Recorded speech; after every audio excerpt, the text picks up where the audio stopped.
Gram is a platform for building lean MCP servers that power your AI agents and chat products. And today we're proud to announce the release of Gram Functions. It's a new way to use TypeScript code to deploy tools on low-cost serverless compute. Up until today, you could upload OpenAPI documents for your APIs, and we generate tools with them that you can mix and match into MCP servers. We've seen customers create all kinds of servers, powering their AI-assisted onboarding, their customer support agents, and even creating a new surface for their product through chat. But we've also seen issues with building with APIs. They don't always translate to great tools.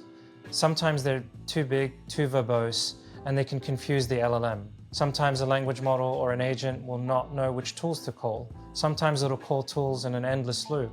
Or sometimes it'll call the right tools with the wrong inputs.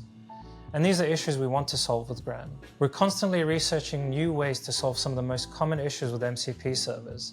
With TypeScript code, you can leverage the vast ecosystem of NPM packages, call multiple APIs at once, connect to databases, and return concise responses that don't waste tokens. You don't need OpenAPI documents anymore to start using Gram.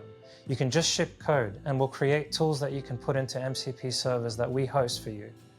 And you can start solving some really interesting problems with your agents. But if you do have an API, then you can augment it with Gram functions. You can start to create other tools that talk to third parties or use the dependencies and databases that you have on hand. This is a big step forward to letting you build all kinds of MCP servers to power your agentic workflows, and we're excited to see what you build with it next.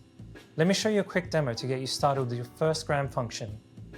Okay, let's use the quick start wizard to create a new Gram function. I'm going to run pm create Gram AI function. I'm going to follow the prompts, and when that's done, we'll have a new project which we can open. And there's a file here called gram.ts. It's a very minimal framework for building tools.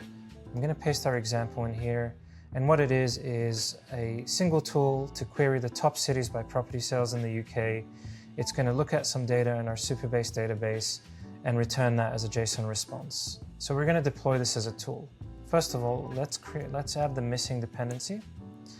When that's done, we're going to build our project and we're going to push it. So that's going to deploy our Gram function and make the tools available for us to curate. Great, that looks like it's deployed. Let's go over to the dashboard. We should now see our Gram function ready to use. I've created an empty tool set. Let's add our tool to it. Cool, now we've got our toolset ready with one tool. Let's open Claude. I've already installed the MCP server for this toolset in my Claude desktop app. And we should be able to see that here. So now I'm going to ask it, list me the top 10 cities in the UK by property sales in CSV format. Great, that's found the right tool on Gram. We're going to call this tool.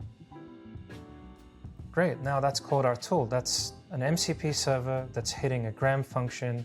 The Gram function is hitting a database, and it's all tying together really nicely. Hope you enjoy it.